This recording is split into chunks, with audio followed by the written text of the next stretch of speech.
Exploring the unknown. Military maneuvers. Resource management. And diplomatic relations. Looks like we're tackling a 4X game then.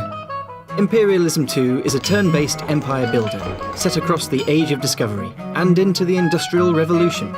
In a nutshell, this title sees the player develop their home country, sail across the seas to exploit the New World, and then have a nice long war for no particular reason against the other major powers of the Old World.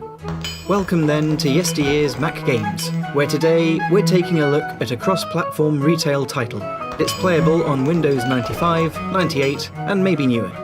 Macintosh-wise, the game runs from System 7.5.3 up to 8.6. This one isn't compatible with Mac OS 9, which means instead of my Pismo, I'm playing on my older Main Street, running 8.6. Not something I do very often, as it smells like a wet dog when it gets warm, courtesy of years in the attic.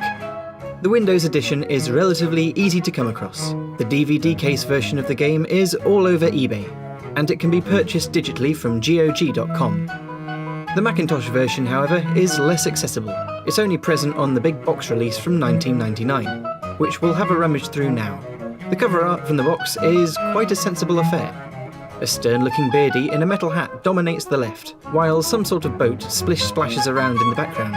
Right off the bat, you can tell that this is a pretty serious game. Here's the manual.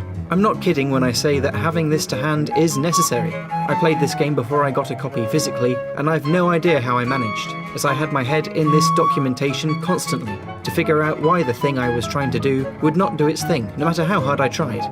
The box also contains a rather fetching colour insert, which displays the technology and unit tree, as well as the game's resources and what some things cost to produce. Most important, of course, is the game's CD-ROM, which contains both the Windows and Macintosh installer. I'm sure it comes as no surprise to viewers when I say that Imperialism II was preceded by Imperialism. The first title is quite good, perhaps not quite as elaborate in its mechanics, but a competent game nonetheless. The sequel, however, really has been polished up on every front and released to positive reviews, beating its sales projections by 50%. Despite this, no third game in the series was forthcoming, and the title doesn't seem to have received all that much attention today, despite being pretty darn fun. Replayability does perhaps take a bit of a hit, as later game in particular can get a bit samey, but the title is definitely worth experiencing, so let's go over why. Upon boot, the game plays a short QuickTime movie of the Imperial powers, travelling to the New World, being welcomed by the natives, and then stabbing them in the back in the name of greed. This is an accurate representation of what a player does in the game, and indeed what happened in the real world.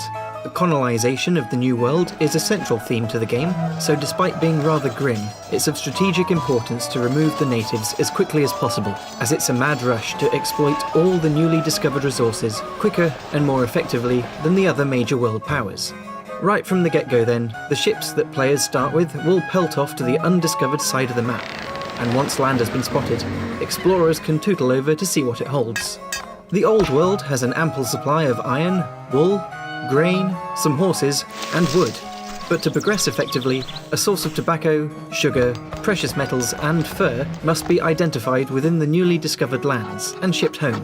While this is going on, the player will start to industrialise their country, building infrastructure and facilities to make the most of the resources present, while gradually bolstering the labour force so that raw materials can be processed into useful resources at a faster rate. I'll just summarise this as building stuff to make things that can be used to build more stuff that's imperative to the manufacture of even more things, and so on. Back in the New World, assuming the explorers have found some locations where there are ample resources to ship back, they act as prospectors too, then a player's military can charge in and take the location for the glory of the great power they represent.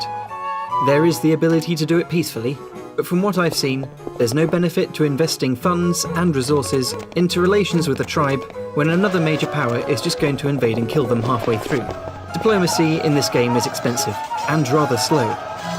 The resources developed in these captured provinces need to be transported back home to be of any use, so strengthening the merchant marine will be necessary.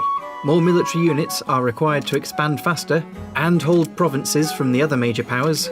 New technologies must be researched to stay modern, and the smaller nations of the world require coercion so that they may be assimilated into your empire before your rivals do it first. There are so many things during early game that require a player's limited resources, labour and money that the initial balancing act, I feel, becomes the most exhilarating part of the game. Once the new world has been conquered, and that is the first priority, focus can be shifted to trading with the smaller powers in the old world, and maybe the invasion of one of them too. A fight in the old world, however, is a lot harder than the mindless slaughter of tribesmen. They may be smaller powers, but they still have fortifications and cannons. More on battles in a moment. Once all the grey has turned a different colour, the major powers will begin to square up one another for a squabble that will last the rest of the game. An uneasy peace will exist between the 5 powers, as they wait for each other to make the wrong move, or become remarkably weaker. Once something like this happens, there's no mercy. I declared war on Spain, and identifying Spain as the lesser threat, the other powers followed suit. Everyone descended on the poor empire, tearing up its provinces from all angles, as we all sought to be the one that gained the most territory. I have to say, attacking a fully developed fort is one of the harder things to do in the game. Eventually, I found that attacking exclusively with horse artillery from one side seemed to be the only way to successfully dispatch the defending guns. Troops tend to retreat after a certain amount of damage has been done, and their morale is broken, which in the case of attacking a fort, is one single shot. The defending batteries have longer range than your attacking cannons, so getting enough of them in a position where they can fire is easier said than done. Territories that have troops defending alongside the fortifications will require multiple attacks, instigated one turn after the other with multiple different forces. My first wave aimed to eliminate the troops before the second could finish the job, and dispatch the fort's guns. It pays to be brutal with your own units. Utilising the general's ability to rally fleeing troops enables them to rejoin the scrap, often taking mortal damage, but attracting the fire away from another unit who is able to do something useful as a result. Such prominence is the retreat mechanic that a failed attack may not actually result in too many casualties on the player's side, but it takes quite a few turns for their health to rejuvenate, so they aren't much use for a while. As important as combat is to progression in the game, the bulk of playtime is taken up through managing the economy and developing infrastructure. Falling behind on those two things is immensely detrimental to a player's competitiveness, and it's a good idea to think ahead, as the importance of various resources will shift as the game progresses. At the start of the game, for instance, there's no use for coal, but I would recommend mining as much as possible to build up a healthy stockpile for later game, when steel production starts to swallow it by the 19th century cartload.